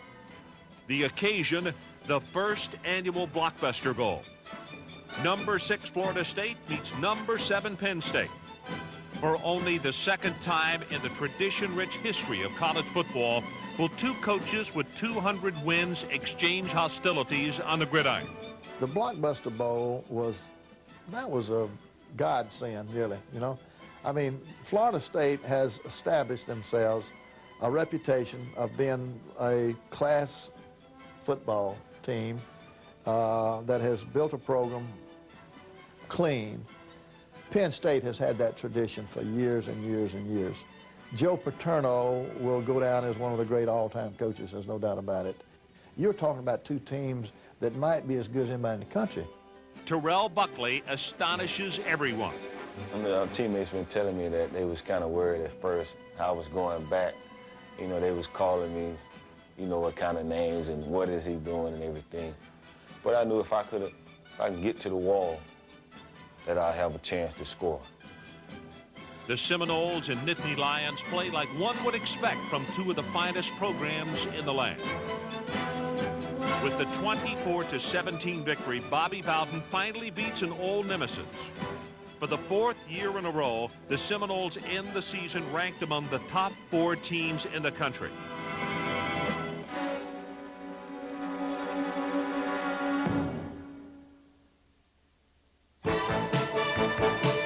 Following the 1990 season, wide receiver Lawrence Dawsey joined the elite ranks of Ron Sellers and Fred Biletnikoff by being voted consensus All-American. Since Bobby Bowden has taken Florida State into the national limelight, Lawrence Dawsey is just one of many former Seminoles to make their way to the National Football League.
Bobby Bowden's record on the field speaks for itself. The man is truly a legend of the game. But what Bobby Bowden means to Florida State University off the playing field cannot be measured. The man is just a great coach, you know, just an excellent all-around human being. You know, anything that he can do to make you better as an athlete, he'll do, and a better person he'll do. He's just a superman, you know. When I was being recruited to a lot of other schools, I seldom even saw the head coach. You know, Coach Bowden is a part of our team. He's a part of the family, and he's the father of the family, and he's, you know, he's the almighty around here, and he's a great man. Coach Bowden is probably the most special person I've ever been involved with as far as football is concerned, and hold a lot of respect for him, and you know, I hold more respect for him for the things that he does outside of football. You know, the way he motivates his players, not only on the field, but, you know, in life. Words like respect, admiration, class, honesty, charisma, charm, and humor, all are words that easily fit the image of the man. He's meant everything, you know, from being a father image to kids that come from across the country. I came from Minnesota. We had guys like Ken Lanier from Ohio. We had guys from all over the country that would leave their families and go down there. And I felt comfortable being away from home because I felt like Bobby Bowden was there. If I had something I had to talk to him about, he was there. He motivates you by truly caring about you. Coach Bowden was a great man, a great influence. My mother loved him. She used to always write him letters and said, Robert, you know, I want to make sure you're taking care of my son. I want you to, you know, treat him right. I want you to make sure he grows up and, you know, become a real good man. And she knew that with the religious background that he had, that, you know, his morals were very good, and that was somebody that she could trust. And Coach Bowden, he instilled in us, you know, confidence. He instilled in us, you know, that we have to do what's right, and I think it worked. This is a fabulous school for a lot of reasons, not just for the fellowship and the education that you get, but for the memories that you'll have the rest of your life. And the only regret I have is that I never had a chance to play for Bobby Bowden. Perhaps no sports personality in the country is more recognizable. So likable is the man that even adversaries sing his praise. He brought sportsmanship. He brought a proper attitude and perspective to the game, and made it very tough to recruit against him because of this grandfatherly image that he brings to all his players, recruits, and parents. He's been a very positive influence on collegiate football. If you really want to know about Bobby Bowden as a football coach, look at him as a man, and look at him as a husband, look at him as a father, look at him as a contributor to society. You earn a success in one area of your life and fail in other areas of your life. That's why what Bobby Bowden has done on the football field is probably very minimal compared to the impact he's had on the lives of his children and other people he's come in contact with. I'm happy to call Bobby Bowden a friend. Robert Kleckler Bowden is a man of unquestioned integrity and a man of his word.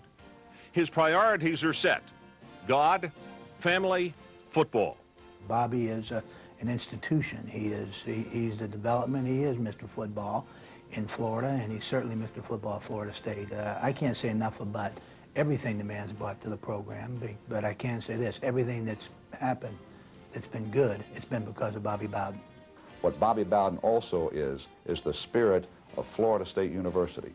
He is honest, he is dedicated, he's hardworking, he's a family man, and Bobby Bowden exemplifies everything that we feel about this great university. Bobby Bowden and Florida State, to me, they're synonymous. Every school has something to showcase. FSU chooses Bobby Bowden. I can't tell you how good I'm going to feel 5 years from now, but as long as God gives me good help, and as long as Florida State wants me here, that's how long I want to coach. In a span of 15 short years, Bobby Bowden has been building a tradition.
the man that gave us the strength, man. Okay, ready? Our dear Father, we thank you for the strength that you gave us, the hearts that you gave us.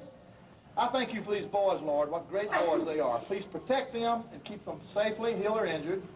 Be with their parents and their girlfriends and their friends as they go back home. Be with our coaches and everybody that has a part of this. How thankful we are for you. Help us to be great winners. Help us to be good winners. And again, we just thank you. Man, I'm mighty proud of you. And these things we plan thy name. Amen. Amen.